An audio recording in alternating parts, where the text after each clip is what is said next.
Por ejemplo, cuando algún predicador predica, tú le dices, ¿de qué habla el predicador?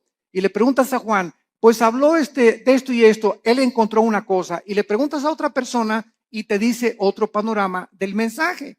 ¿Por qué? Porque todos oímos de diferente forma, aunque es lo mismo, pero de perspectivas diferentes. Entonces, para que podamos entender por qué en 3 evangelios podemos nosotros poner realmente el contexto del mensaje de Cristo de los últimos tiempos.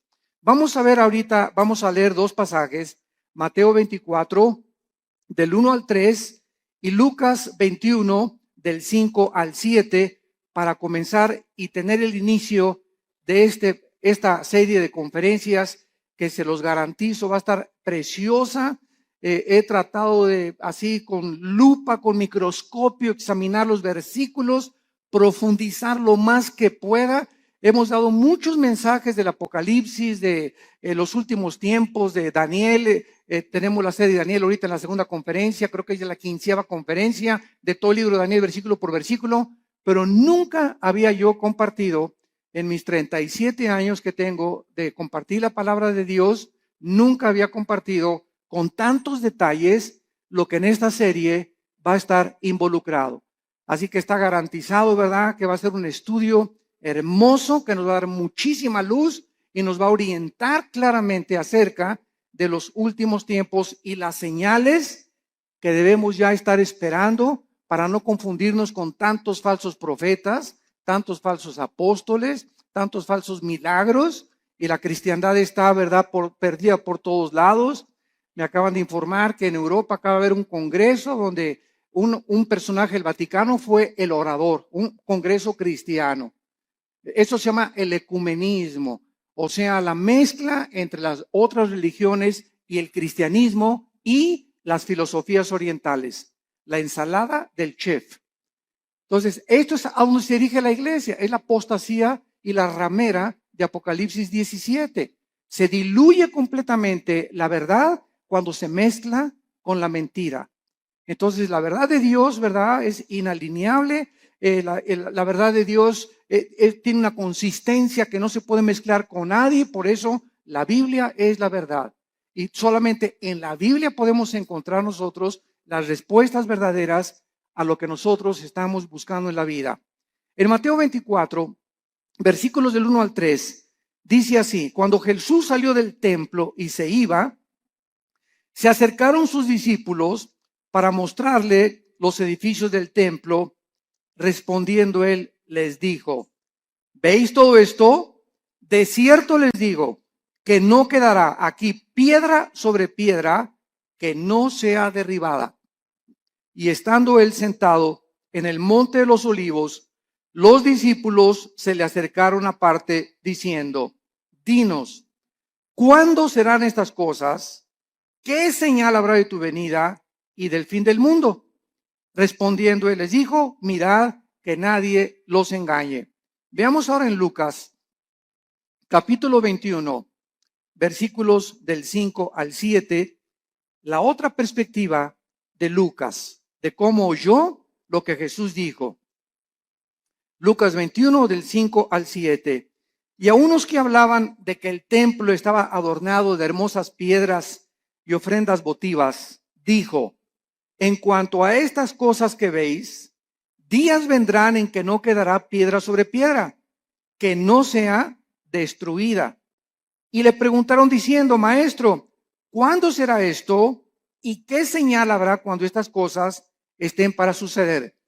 Lo primero que ahorita cualquier estudiante de la Biblia acaba de captar es que son preguntas diferentes.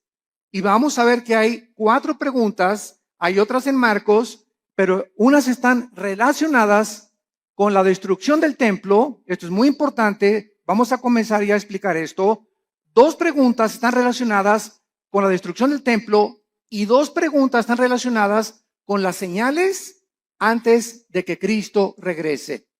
Entonces, el Señor Jesucristo estaba en el templo el día antes de su muerte, todo el día, y antes de su arresto. Y los líderes religiosos de Israel en este momento no dejaron un solo minuto en atacarlo, en lanzarle preguntas capciosas Y aquí ya estaba completamente determinado que los líderes de Israel rechazaron completamente al Mesías. Y al finalizar este día, algo quedó muy claro: Israel rechazaba a Jesucristo como el Mesías. Y después de abandonar el templo, entonces él anuncia lo que acabamos de leer. Ven este templo tan hermoso que adoran todos y estos edificios tan hermosos, yo les digo que van a desaparecer y van a ser destruidos. Ahora, esta catástrofe de la destrucción que Cristo estaba profetizando, ¿cuándo se llevó a cabo? Esta respuesta fue 70 años después de Cristo, cuando Vespasiano, el emperador romano, envía a Tito, su hijo, general romano, y sitian Jerusalén y no dejan piedra sobre piedra. Esta consecuencia de la destrucción del templo era por el orgullo de los judíos, que estaban completamente ensoberbecidos por la belleza arquitectónica de ello y por haber rechazado al autor de la salvación y no la construcción externa que ellos comenzaron a adorar. Veamos entonces estas 4 preguntas, porque los discípulos quedaron desconcertados cuando Cristo dijo: el templo será destruido. ¿Cuándo será la destrucción del templo? Pregunta número 1. Esta la hace Mateo, la hace Marcos y la hace Lucas. La segunda pregunta: ¿cuál será la señal de la destrucción del templo? O sea, primero, ¿cómo será la destrucción del templo o cuándo? Y segundo, ¿hay alguna señal para que sepamos que el templo va a ser destruido? Estas preguntas están relacionadas con el templo, como lo vimos anteriormente. Y la tercera y la cuarta es: ¿cuál será la señal de tu regreso? Esta pregunta la hace Mateo y la hace Marcos. Dinos una señal de cuándo vienes, Jesús. Y la cuarta pregunta: danos una señal de que estamos en los últimos días, de que nos encontramos nosotros ahora en esta generación. Y estas preguntas, como dijimos ya, están divididas en los 2 grupos. Las primeras 2 relacionadas con la destrucción del templo que tuvieron lugar después de la primera venida de Jesucristo hace 2000 años. Entonces, las primeras preguntas son relacionadas después de que Cristo murió, y las otras 2 se van a cumplir antes de que Jesucristo regrese. Pero noten ustedes en Mateo 24, antes de que Cristo diga cualquier señal, esto es asombroso, la advertencia que les hace. Antes de contestar las preguntas proféticas, hace una advertencia a Jesucristo. Mateo 24, versículos 4 y 5. Respondiendo Jesús les dijo: miren que nadie los engañe. O sea, él no responde ninguna de las 4 preguntas todavía. Lo primero, antes, esto es importante, de responderles las preguntas, hace una advertencia: miren que nadie los engañe. Porque vendrán muchos en mi nombre diciendo: yo soy el Cristo, y a muchos engañarán. Damas y caballeros, santos de Dios, muchos hemos relacionado esta respuesta de Cristo pues con los falsos profetas que han surgido, ¿verdad? Como Jim Jones y David Koresh y el Dalai Lama y el Maharashi, que fueron falsos profetas. Sin embargo, nos hemos equivocado en ubicar solamente a los falsos mesías y a los falsos cristos dentro del ámbito religioso. Y cuando nosotros conocemos la traducción de la palabra Cristo y Mesías, descubrimos que la palabra Cristo significa el ungido y el Mesías el señalado o escogido por Dios. Entonces, cuando Cristo dice: van a venir muchos en mi nombre engañando a la gente, vemos nosotros la historia principalmente en el siglo XX. Y hagamos un repaso de cuántos hombres en el siglo XX han tratado a través de la política y de la filosofía. Dejemos a un lado la religión. A través de la política y la filosofía han tratado de traer el paraíso al mundo. Han tratado de volver a restablecer un sistema de gobierno o una ideología en la que esa es realmente la solución para los problemas del mundo. Tenemos a Carlos Marx. que quiso traer el paraíso o el éxito a través de la lucha de clases, de que si la proletariado vencía a la burguesía, entonces la sociedad iba a vivir igualitariamente, equitativamente, y se iba a acabar la pobreza y se iban a solucionar los problemas, porque el problema desde la perspectiva de él era traer el paraíso, traer una nación o un sistema o una ideología, que es la ideología marxista-leninista, para solucionar los problemas del mundo. Y hasta ahorita todavía, a pesar de que la historia nos muestra que ha fracasado, ¿verdad? Se sigue buscando porque el anhelo del hombre es recobrar el Edén. Lo que perdimos en el Edén está vivo dentro del corazón humano. Todos estamos buscando una mejor sociedad, más justicia, paz en el mundo, y tenemos 6,000 años de historia y no hemos visto ningún líder, ningún filósofo, ningún ideólogo, ningún político que haya podido decir, esta es la solución, este es el sistema perfecto, el gobierno perfecto, la filosofía perfecta. Todos han sido intentos ¿de qué cosa? De tratar de un Mesías que es la persona, yo soy el que voy a traer realmente la solución. Y así encontramos después de Marx, ¿verdad? Estamos Marx a Lenin, tenemos a Hitler, lo mismo, ¿verdad? No vamos a crear una superraza aria y vamos nosotros a conquistar Europa. Y todos tienen esta idea de abarcar territorio, conquistar los conquistadores, Alejandro el Magno, Aníbal, Carlomagno, Napoleón Bonaparte. Es la historia de hombres que han tratado de abarcar territorio y llegar a un punto donde gobiernan al mundo o que ninguno lo ha podido lograr, para que de esta manera, ellos equivocadamente piensan que nos dan a la humanidad el paraíso que estamos buscando. Y así tenemos, ¿verdad? A Hitler, a Adolfo Hitler, a Nietzsche, el filósofo del ateísmo que le dijo, cuyas ideas influyeron en el nazismo, en el fascismo y en el comunismo. ¿Quién era Friedrich Nietzsche? Un alemán que murió en el siglo XIX, siglo XX, y él dijo que había un superhombre que se podía crear y que él estaba influenciado por ciertas filosofías del Medio Oriente para crear a una super raza donde este superhombre no podía ser humilde, no podía ser manso, no podía ser misericordioso, porque estos eran debilidades, así dijo Nietzsche, del carácter humano. El nuevo hombre tenía que ser fuerte, no debería de llorar, debería ser macho camacho. Y estas ideas son las que Hitler adoptó. Y cuando Hitler leyó a Nietzsche, él quiso crear una super raza. Y dijo, nos impiden los judíos, los homosexuales y los negros. Y comenzó Hitler a matar a los homosexuales, a los negros y a los judíos. Solamente fueron más de 6 millones de judíos muertos en los hornos de Auschwitz y de toda Alemania. ¿Por qué? Porque quería Hitler traer, ¿qué cosa? El paraíso. Quería traer el Partido Nacional Socialista o el nazismo como respuesta a poder el mundo ser mejor. Y así tenemos también a Muammar Gaddafi, el ex líder y dictador de Libia, que derribó un avión con 250 pasajeros saliendo de Inglaterra y que tenía un ejército de 20 o 25 guardaespaldas mujeres. Y cuando estaba solo con ellas, las golpeaba, las violaba, las drogaba a todas. Gaddafi se cambiaba 3 veces de ropa al día. En la mañana se vestía de capitán de barco, al mediodía se vestía de árabe y en la noche se vestía de africano. Era un hombre con múltiples personalidades. Era un hombre, ¿verdad? Cruel, sanguinario. Mató a su pueblo, persiguió a su pueblo y murió igual que Hussein, ¿verdad? Como un animal metido en un tubo, lo sacaron y lo violaron. Cuando lo sacaron del tubo y en la ambulancia le dieron un balazo en la cabeza. ¿Qué quería Gaddafi? Convertir a Libia. Ya no sabía él si era árabe o era africano.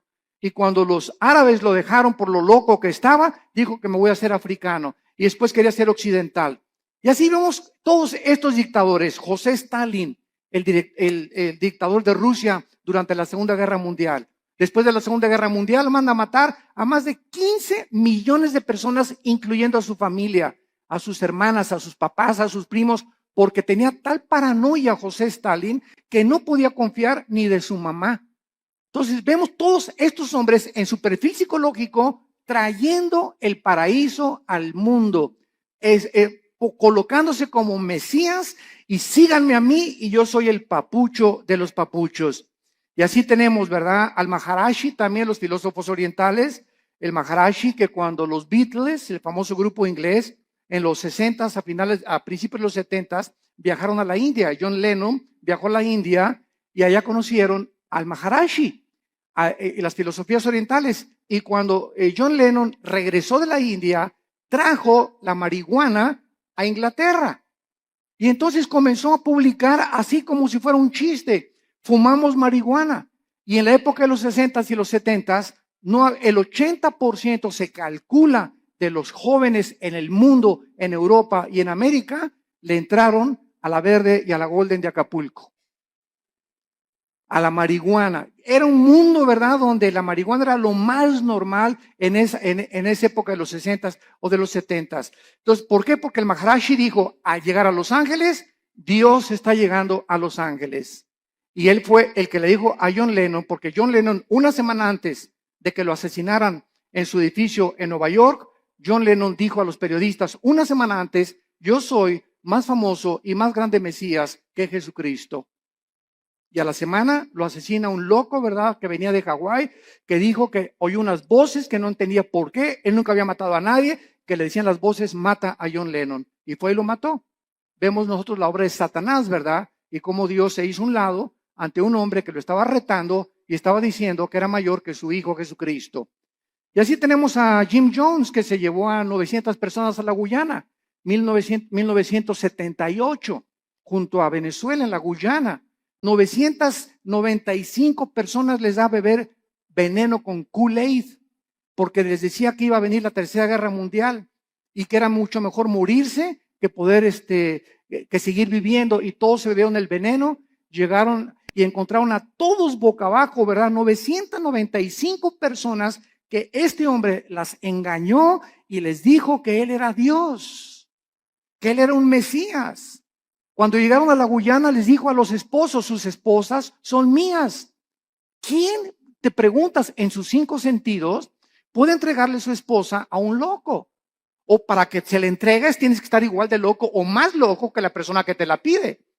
Entonces vemos que esto es posible en la naturaleza humana, que se llega a un grado donde se pierde completamente la coherencia, la racionalidad, la inteligencia, la lógica, y así encontramos cantidad de líderes que tienen un harén de 4 o 5 muchachas, y las muchachas están convencidas que él es el Mesías, como Charles Manson, el que mató a Sharon Tate, la esposa de Roman Polanski, en Los Ángeles, California, que comenzó Charles Manson a tener un ejército de muchachitas, se dormía con todas, y un día se levantó y dijo, tenemos que matar a una persona. Fueron a la casa de esta famosísima artista de cine, Sharon Tate, la acuchillaron, estaba ahí embarazada, y pusieron puercos con sangre en las paredes. Claro que está ahorita en la cárcel, ¿verdad? Se tatuó aquí la suástica de Hitler, la tiene tatuada Charles Manson, y ¿verdad? Pues está completamente loco. Lo mismo, él quería establecer el paraíso con ese grupo de personas. Jim Jones quería establecer el paraíso allá en la Guyana, y todos estos hombres han tratado de decir, nosotros tenemos la solución. Y solo hay un hombre que dijo, yo soy el camino, la verdad y la vida. Un solo hombre ha atrevido a decirse, yo soy el camino, y lo ha demostrado con su vida, con su muerte y con su resurrección. Miren que nadie los engañe, porque vendrán cantidad de personajes políticos en el ambiente artístico, en el ambiente filosófico, en el ambiente religioso, ideológico, que van a traer disque soluciones y nuevas ideas para convencerlos que debemos de seguirlos a ellos. Y a muchos engañarán. Y así podemos seguir con esta lista interminable de personas que Cristo, antes de contestar, nos advierte, cuidado cuando alguien diga, yo traigo la solución al mundo. O este sistema de gobierno es el adecuado. O esta forma es la adecuada. o el Maharashi, o el Dalai Lama, o el Jim Jones, o el Nietzsche, o filósofos, o Platón, o Sócrates. Cuidado con filosofías, dice Colosenses 2:8, que tienen su origen en los seres humanos. Todos nosotros somos seres humanos nacidos de papá y de mamá. Y todos nosotros no venimos del cielo como vino Jesucristo. Él es el único que el Padre envió al mundo. Él venía del Padre, regresó al Padre y el Padre lo envió para mostrarnos que Él era el camino, la verdad y la vida. Y dichosos aquellos que han podido venir a la cruz y encontrar en el Hijo de Dios la respuesta a su problema, no solamente existencial, sino a su problema también de pecado y de la vida eterna. Yo recuerdo que todos estos personajes que les acabo de mencionar, los estudié antes de ser cristiano. Yo era un apasionado de la lectura. Me acuerdo de los 10, 11 años de edad. Dios lo pone en uno, ¿verdad? No me jacto de esto, pero siempre me gustó muchísimo leer desde la primaria. Y me encontraba, la directora me hablaba, ¿qué estás leyendo? Le decía, estoy leyendo las obras de Shakespeare, estoy leyendo Hamlet, estoy leyendo esto, Los tesoros de la juventud. Siempre me gustó mucho leer y a los 12 o 13 años me apasionó todo lo que era la ideología y el marxismo y el leninismo y todas las filosofías orientales y los líderes religiosos y Mahoma y Buda, etcétera, etcétera.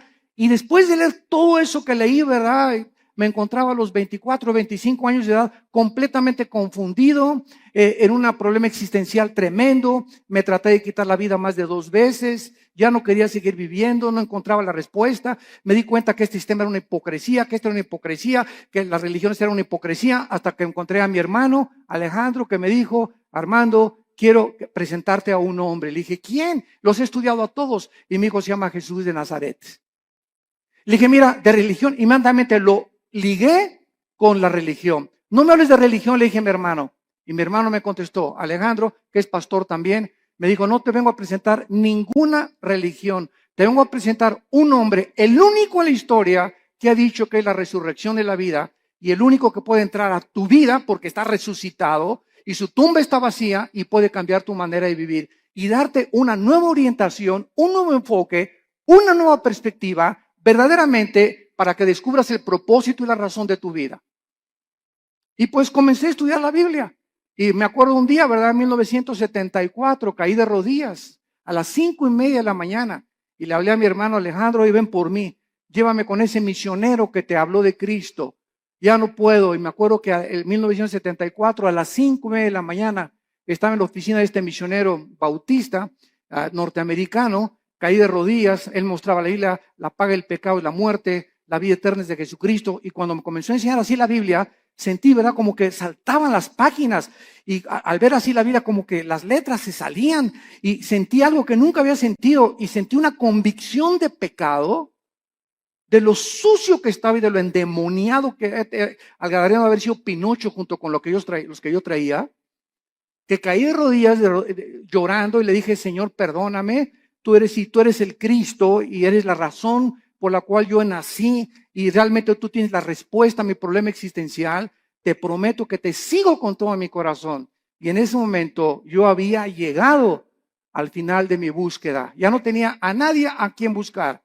Lo que realmente, el vacío que tenía yo, el vacío que han tenido todos esos líderes, el vacío que existe en la gente, es el vacío que solo Jesucristo puede llenar en tu vida y en tu vida y en tu vida. No hay nadie más, ni sigas buscando más, porque vas a seguir una búsqueda completamente vacía y completamente que no te va a satisfacer jamás. Cuando tú llegues a Jesucristo, has llegado al hombre que realmente tiene las respuestas a tu problema de dónde venimos, quiénes somos y a dónde nos dirigimos. Y es maravilloso, ¿verdad? Cuando estudiamos a Jesucristo, que venimos a estudiar una persona que nos da respuestas que trascienden completamente la lógica y la inteligencia humana. Y precisamente como él dijo, mis pensamientos no son vuestros pensamientos, ni mis caminos son vuestros caminos. Al venir a la Biblia nos estrellamos, chocamos con la mente de Dios porque no es nuestra mente. Y por eso el hombre natural, como dice 1 Corintios 2, no entiende las cosas de la Biblia. Y llegan por acá y, ay, ¿por qué tanta sangre? ¿Y por qué Dios mandó matar a los cananitas? Y aquí hay una contradicción. Y aquí hay esto. ¿Por qué? Porque en su mente, en su actitud, no están buscando la verdad. Están tratando de encontrar errores que existen en su limitación intelectual. Entonces, el problema no es el problema de Dios. El problema es el problema de nosotros, que somos como caracoles, como garbanzos, como renacuajos comparados con la inmensidad de la mente de Dios. Y que si vamos a comenzar a caminar con Dios, tenemos que caminar de rodillas detrás de Él, de rodillas. No se puede, dicen que la puerta al cielo es una puerta chaparrita, porque solamente entran los que se arrodillan. Pero si quieres entrar parado, te vas a estrellar, porque es la soberbia intelectual del ser humano la que le impide poder encontrar la verdad. Y fue la razón por la cual los líderes de Israel rechazaron a Jesucristo. Este viene a cambiar nuestra religión. Este viene a amenazarnos. Es una amenaza. Tenemos que eliminarlo, porque si no, no podemos nosotros seguir estableciendo el paraíso a través de las religiones. Y las religiones, todas las religiones, conducen a la muerte, porque el cristianismo no es una religión, es una relación personal, viva, dinámica, orgánica, con alguien que vive en este momento y que quiere entrar a tu vida. Muy bien.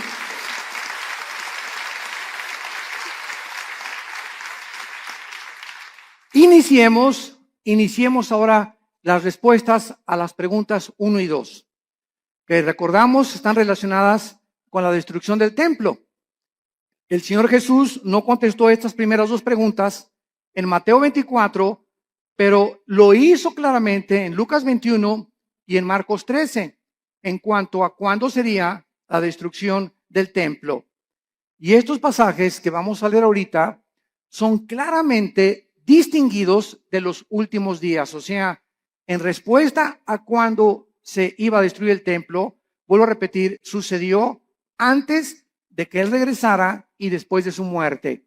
Las otras dos preguntas tienen su respuesta hasta antes de que Él venga en su segunda venida. Las señales del fin del siglo y las señales del regreso del Hijo de Dios. Vamos a Lucas 21 y veamos otra vez la pregunta de los discípulos. Versículo del 12 al 19. Y vean ustedes la respuesta que da Jesús en Lucas. No la dio en Mateo, la dio en Lucas esta pregunta. Esta respuesta a esta pregunta. Lucas 21 del 12 al 19. Pero antes de todas estas cosas, os echarán mano y os perseguirán y os entregarán a las sinagogas y a las cárceles y seréis llevados ante reyes y ante gobernadores por causa de mi nombre. Y esto será ocasión para dar testimonio. Proponer en vuestros corazones no pensar antes cómo habéis de responder en vuestra defensa, porque yo os daré palabra y sabiduría, la cual no podrán resistir ni contradecir todos los que se opongan. Mas seréis entregados aún por vuestros padres y hermanos y parientes y amigos, y matarán a algunos de vosotros. Y seréis aborrecidos por todos por causa de mi nombre, pero ni un cabello de vuestra cabeza perecerá. Con vuestra paciencia ganaréis vuestras almas. Muy bien, vemos nosotros que cuando no entendemos qué respuesta está dando Jesucristo, creemos que esto se aplica para nuestra época. Y esta respuesta de Cristo, ¿verdad? Estos versículos describen lo que sucedería antes de la destrucción del templo. O sea, entre la muerte de Cristo y la destrucción del templo pasaron 70 años, porque fue en el año 70 después de Cristo cuando el general Tito, los romanos, arrasaron Jerusalén. Entonces Cristo está describiendo ahorita lo que iba a suceder inmediatamente después de su muerte y antes de la destrucción del templo. Y les advierte claramente, escuchen esto, abran los oídos, esto es a los judíos, porque fue en Jerusalén y en Samaria donde el evangelio comenzó a propagarse, les advierte de la gran persecución que vendría contra ellos. Nota en el versículo 12 de Lucas 21 la palabra sinagogas. Aquí, por esta razón, esta palabra es una clave para descubrir que está hablándoles a los judíos, porque está diciéndoles, los entregarán sus propios hermanos. Los mismos judíos, vamos a verlo más tarde, en el libro de los Hechos, fueron los judíos los que comenzaron a perseguir a los seguidores de Jesucristo. Y veamos nosotros en Marcos 13, versículo 9, Marcos 13, 9. Pero mirad por vosotros mismos, porque os entregarán a los concilios y en las sinagogas os azotarán. Marcos también responde y les dice a los judíos, usando la palabra concilios, que era un concilio, las cortes de los judíos. Los lugares donde los judíos juzgaban a los judíos. Entonces, tanto Marcos como Lucas está diciéndonos, ¿verdad?, que antes de la destrucción del templo, ellos iban a ser perseguidos. Veamos rápidamente esto en el libro de los Hechos. El apóstol Pablo fue llevado ante Félix, el gobernador romano, para ser interrogado. Hechos 23 y Hechos 24. Y después Pablo apeló para ir al César. Hechos 25. Después de la destrucción del templo, los judíos continuaron siendo perseguidos, los judíos, por muchos siglos. Pero miles de judíos se convirtieron a Cristo durante los primeros siglos. Veamos rápidamente algunos ejemplos. Hechos 2:41. Así que los que recibieron su palabra, está hablando de los judíos, fueron bautizados y se añadieron aquel día como 3,000 judíos convertidos inmediatamente después de la resurrección. Capítulo 4, versículo 4 del libro de los Hechos. Pero muchos de los que habían oído la palabra creyeron, y el número de los varones era como 5,000. De 3,000 se agregaron 2,000 más conversiones de los judíos. Capítulo 6, versículo 7.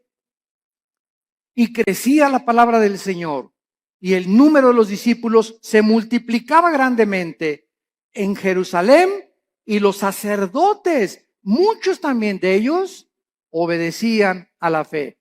Capítulo 21, versículo 21 del mismo libro de los Hechos. Y dice así: cuando ellos lo oyeron, glorificaron a Dios y le dijeron: ya ves, hermano, cuántos millares de judíos hay que han creído y todos son celosos por la ley. Pero al mismo tiempo que miles de judíos se convirtieron, fueron también los mismos judíos los que comenzaron a perseguirles a ellos. Y amados santos de Dios, sucede lo mismo dentro del cristianismo. Los ataques más grandes que tenemos en la iglesia cristiana son de muchos que se dicen nuestros hermanos en la fe. Qué triste, ¿verdad? Yo ya llega un momento, ¿verdad?, que ya ni me meto a ver todas las cosas que sacan en internet, que un hermano atacó a otro y que este cantante le dijeron esto y que por aquí, por allá, y dando un espectáculo al mundo horrible, ¿verdad? Porque esto no debe de ser. La ropa sucia se lava en casa y la regla es entre nosotros. ¿Tienes algo contra ese cantante? ¿Tienes algo contra ese pastor? No lo ventanees. ¿Por qué? Porque damos mal testimonio al mundo. Ve con ese hermano o mándale un correo a ese hermano y dile: yo no estoy de acuerdo con esto y con esto por usted. Dígame si a lo mejor yo estoy equivocado. Porque muchas veces nos erigimos como jueces y como dueños absolutos de la verdad. No, y lo que tú declaraste, ¿verdad? Dice: ok, pues demuéstramelo con la Biblia. Y si me lo demuestras con la Biblia, lo acepto humildemente. Porque no hay un solo hombre más que Jesucristo. No ha existido nadie que sea perfecto, ni que tenga todo el horizonte de la verdad en posesión de él. Jeremías conocía algo de la verdad, Isaías otra cosa, Habacuc otra cosa, Zacarías otra cosa, Malaquías otra cosa, Lucas vio las cosas diferentes, pero todos teníamos o tenemos, ¿verdad?, la misma consistencia de la verdad y las mismas verdades esenciales, pero vistas de otras maneras. Hay hermanos nuestros que dicen, ¿verdad?, tú vas a su iglesia que necesitas hablar en lengua, si no, no tienes al Espíritu Santo. Así están viendo ellos algunos versículos que así les han enseñado. Y ellos no se han puesto a ver la verdad. Ves a otra iglesia de otra denominación y te dicen, pues que el bautismo es a los niños y que de chiquitos los puedes bautizar por aspersión. Así ellos ven el bautismo, otros no, ¿verdad? No, tienes que someterte debajo del agua para realmente ser bautizado conforme a la Biblia. Otras iglesias creen que los cristianos pueden tener demonios, otros dicen que un cristiano no puede tener demonios. Todas estas cosas no son esenciales. No, o sea, el día que estemos en el cielo, me voy a encontrar un hermano que me dijo que yo que tenía que hablar en lenguas y va a estar conmigo en el cielo. Me voy a encontrar a los hermanos que creían que tenía demonios y a los que no creían que tenía demonios. Me voy a encontrar en el cielo a los que dijeron que el bautismo del Espíritu Santo es una experiencia subsecuente a la conversión, que después de que te conviertes necesitas el bautismo del Espíritu Santo. Aunque yo no creo eso, ¿verdad? Hay muchos que lo creen, pero me los voy a encontrar en el cielo. ¿Por qué? Porque eso no es lo que nos va a salvar. Lo que nos salva es la sangre de Jesucristo. La salvación por la gracia de Dios y que sin ninguna obra de la ley recibimos nosotros el perdón de pecados. Mientras tú creas estas verdades esenciales, estas demás cosas en las que estamos peleándonos, ¿verdad? No son esenciales. Y es importante que todos tengamos otra perspectiva, porque así la tenían los discípulos. Pedro y Juan le dijeron un día a Cristo que caiga fuego del cielo y vamos a matar a estos infelices, ¿verdad? Los hijos del trueno, los hijos del Zebedeo les llamaron. Los otros discípulos no eran así. Pedro era arrebatado y Pedro era esto. Juan era todo lo contrario, todo calmado, todo tranquilo, retratado siempre en el pecho de Jesucristo, etcétera, etcétera. Tomás el Dídimo era agnóstico, ¿verdad? Y todo lo dudaba, pero ninguna de estas cosas les impidió que pudieran concentrarse, puestos los ojos en lo que es más importante, en Jesús, el autor y el consumador de nuestra fe. Muy bien.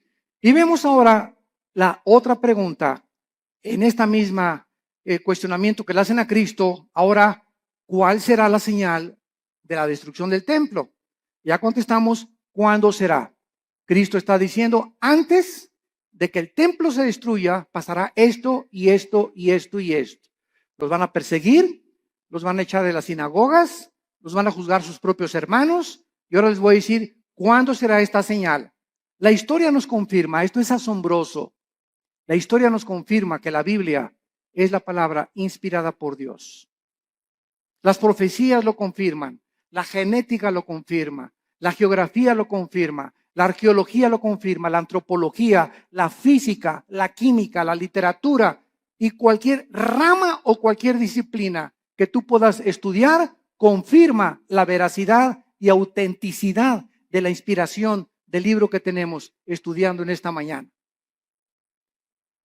El levantamiento de los judíos contra los romanos ocurrió en el año 66 después de Cristo. Apúntalo. Ahí comenzó cuando los judíos comenzaron a tratar otra vez de liberarse del yugo de Roma. Con la dramática derrota final en la famosa montaña del Masada. No sé cuántos de ustedes han ido a Jerusalén. Los que nos han acompañado en los viajes a Jerusalén, nunca dejamos a un lado Masada. Masada es una como montaña inmensa y nos suben por funicular. Nos suben por funicular y hasta allá arriba de Masada están los baños donde se bañaba Herodes, que tenía vapores y todo. Es como un cráter hasta arriba de la montaña. Y ahí los últimos judíos que fueron alcanzados por los romanos como no podían subir y hacer la guerra, los sitiaron, creo que fueron 4 o 6 meses, según el escritor romano Flavio Josefo y Plinio, que fueron escritores del primer siglo de la época cristiana. Y entonces los romanos los sitiaron y los dejaron morirse de hambre. O sea, pues ya se les acabó la comida, ¿verdad? Y se esperaron hasta que ya no tuviera nada. Entonces los judíos, para que los romanos no subieran y violaran a sus esposas y mataran a sus hijos, se suicidaron. Se cortaron todos, ¿verdad?, con la espada y encontraron a más de 900 judíos ahí muertos. Fueron los últimos judíos que resistieron al imperio romano. El emperador Nerón se suicida en el año 68 después de Cristo y Vespasiano, que era su principal general, ocupa el imperio de Roma. Vespasiano manda a Tito a que rodee Jerusalén y que acaben completamente con todos. Y no hubo ningún cristiano, escuchen esto, ningún cristiano mesiánico. O sea, de aquel tiempo, como ya vimos, había casi más de 5,000 convertidos. Ninguno de estos fue muerto en el sitio contra Jerusalén porque creyeron en las palabras de Jesucristo. Les salvaron de la masacre haber obedecido a Jesucristo. Ahora veamos también nosotros, ¿verdad? Que el término en Lucas 21:24, vayamos a Lucas 21:24, hay una profecía que hasta este momento se está cumpliendo. Y el escritor romano Fabio Josefo, como citamos anteriormente, escribió que casi 100,000 judíos fueron tomados como esclavos y vendidos en varios lugares dentro del Imperio Romano. Son los que, cuando sitió Jerusalén Tito, sobrevivieron y fueron casi 100,000 judíos. Y entonces vino lo que se llama la diáspora, ¿verdad? Los mandaron a todas partes del mundo en los 5 continentes. Y vean la profecía de Cristo, Lucas 21:24. Y caerán a filo de espada. ¿Cuándo se cumplió? En el año 70 después de Cristo. Y serán llevados cautivos a todas las naciones. Se cumplió después del año 70 hasta 1948 que se independizó Israel. Y andas ahí buscando a Nostradamus. ¿Qué dice Nostradamus? Jesús, María y José y el burrito que los acompaña. Cada cosa que Jesucristo profetizó, la historia lo confirma. Y escuchen esto, y Jerusalén, esto es asombroso, será hollada, o sea, pisoteada por los gentiles hasta que los tiempos de los gentiles se cumplan. El tiempo de los gentiles, esto es muy importante para los estudiantes de la Biblia, el tiempo de los gentiles designa un periodo en el cual los imperios no judíos, los imperios mundiales, tendrían el poder o el control de la nación de Israel, y comenzó el tiempo de los gentiles en el año 586 antes de Cristo, cuando el rey Nabucodonosor invade Jerusalén y se lleva al exilio a miles de judíos. Desde el año 586 hasta 1948, para ser exactos, el 14 de mayo, la nación de Israel, después de casi 2,000 años de haber sido dispersada por todos los continentes para que se cumplieran las palabras de Jesucristo, ante los ojos expectantes del mundo, se reúne Israel y el 14 de mayo se declara la libre nación soberana independiente de Israel. Ninguna otra nación en el estudio de la sociología, en el estudio de la historia, en el estudio de la antropología del ser humano, en ninguna otra nación, ni tribu, ni lengua en la historia del mundo sucedió lo que sucedió con la nación de Israel. Ahora entendemos nosotros los estudiantes de la Biblia cuando nos preguntan, ¿y por qué Israel? Y ahí viene la envidia. ¿Y por qué este trae este carro? ¿Y por qué este trae esta casa? ¿Y por qué? Y la envidia nos corroe, y la envidia siempre está, ¿por qué no tengo yo lo que esa persona tiene? Y sabemos la respuesta, simplemente porque Dios escogió a Israel para que los ojos del mundo se concentraran en esta nación y pudiéramos ver nosotros, esta generación que ahorita está escuchando estas palabras, que somos la generación le llaman en inglés los baby boomers, los que nacieron del 45 más o menos a nuestros años, o los del 70 o 70, 80, o naciste en los 90, etcétera. Pero tú eres testigo de que en el 48 Israel regresó conforme a profecías de hace 2,500 años y las palabras de Cristo hace 2,000 años.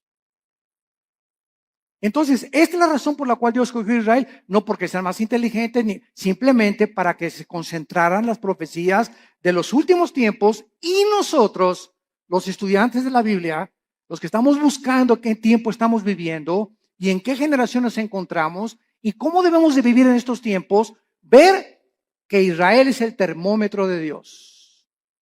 Israel es el termómetro de Dios.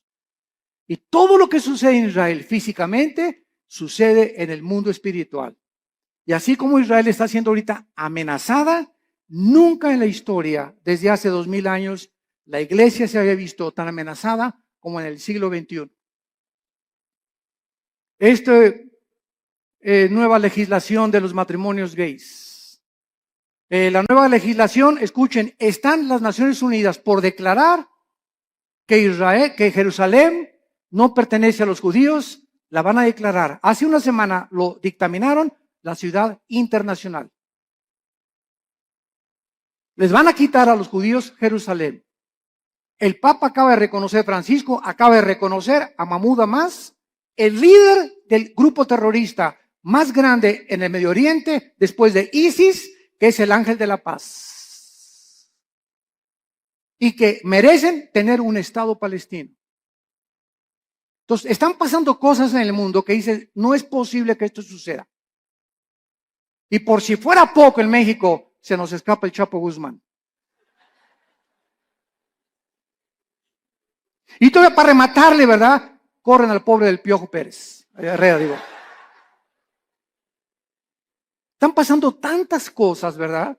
Tanto en el ambiente deportivo, cuando el ambiente dices, no es posible, no es posible, no es posible, esto es posible. Y cosas así, ¿verdad? Yo recuerdo en 1960, 70, cuando declararon a Yasser Arafat el Premio Nobel de la Paz.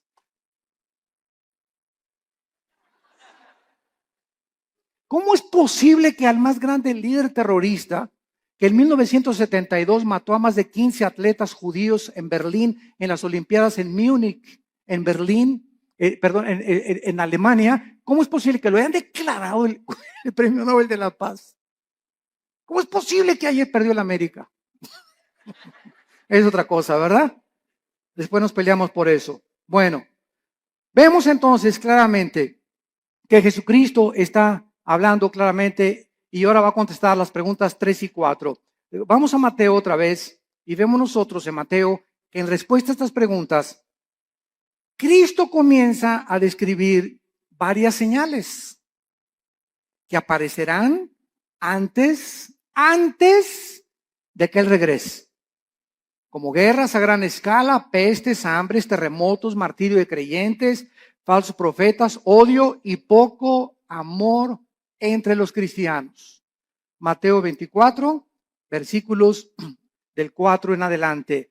Respondió Cristo, mirad que nadie los engañe. Ya vimos esta advertencia detenidamente, porque vendrán muchos en mi nombre diciendo yo soy el Cristo, oirán de guerras y rumores de guerras. Aquí nos detenemos rápido. Todo esto lo vamos a examinar con muchísimo detalle. Y vamos a ver cuántas guerras ha habido. Porque guerras siempre ha habido. Muy bien, estoy de acuerdo contigo. Pero nunca hasta el siglo XX se formó la Primera Guerra Mundial. 1914-1917. No fue hasta el siglo XX. Y años después, en 1939 al 45, la Segunda Guerra involucra a las naciones del mundo. Y de la Segunda Guerra Mundial a nuestros días, que se formó la famosa Naciones Unidas para tratar de impedir bombas atómicas como las que soltaron en Hiroshima y en Nagasaki en 1945, ha habido más de 350 revoluciones y golpes de Estado. Y ahorita el mundo se encuentra al borde de una guerra nuclear.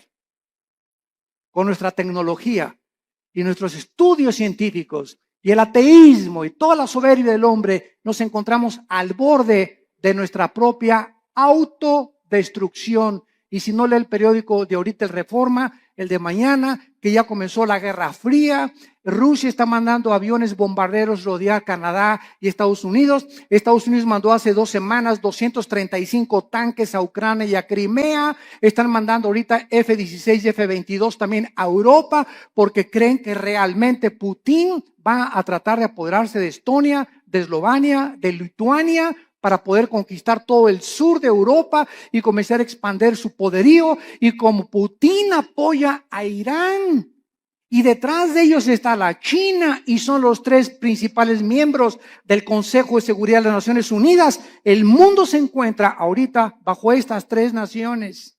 Estados Unidos es un cero a la izquierda ya completamente. Europa no puede intervenir porque el gas de Rusia, que provee el 65% a Europa, dependen del gas, dependen del petróleo del Medio Oriente. Y en el Medio Oriente, Irán, Rusia y China se encuentra ahorita la amenaza contra el mundo occidental, Europa y las Américas. Hay un vacío de liderazgo en el mundo. Una vez que Estados Unidos ha caído, ya no va a haber ninguna nación que defienda a otra. Queda la OTAN, la Organización de Países del Atlántico del Norte, para defender a algunas naciones. Las que no están en la OTAN no tienen con qué defenderse. Y está el mundo ahorita hirviendo ante la naturaleza humana, contestando la pregunta en Santiago 4, 1 y 2. ¿De dónde vienen las guerras? Dice Santiago 4, versículo 1 y 2, de las pasiones dentro de nosotros que combaten. ¿De dónde viene tu envidia por tu vecino? ¿De dónde viene tu envidia por los ricos? ¿De dónde viene la envidia o el desprecio de los ricos hacia los pobres? ¿De dónde viene el racismo? ¿De dónde vienen todas esas pasiones dentro de nosotros que son la soberbia, la ambición? Todas esas cosas que son negativas al alma y que te enferman en la mente porque estás viendo distorsionadamente la perspectiva humana. ¿De dónde viene? La Biblia nos da la respuesta: del pecado. De esa fuerza maléfica que está dentro de nosotros y que tiene que ser dominada únicamente por el Espíritu Santo. Y mientras tanto puedes ir a Alcohólicos Anónimos, Neuróticos Anónimos, Marihuanos Anónimos, al psicólogo, al psiquiatra. Puedes hacer todas las panaceas que estés buscando para poder encontrar que le quiten la locura a mi hijo, que cambie la marihuana a mi hija, que mi hija no sea prostituta. Podemos ir a buscar miles de cosas. No hay nada en el mundo más que la sangre de Cristo que cambie el corazón humano. Todo lo demás son panaceas y esfuerzos inútiles de poder transformar al ser humano en un ser altruista, amable, considerado, perdonador, sin envidia, sin ambiciones, sin avaricia.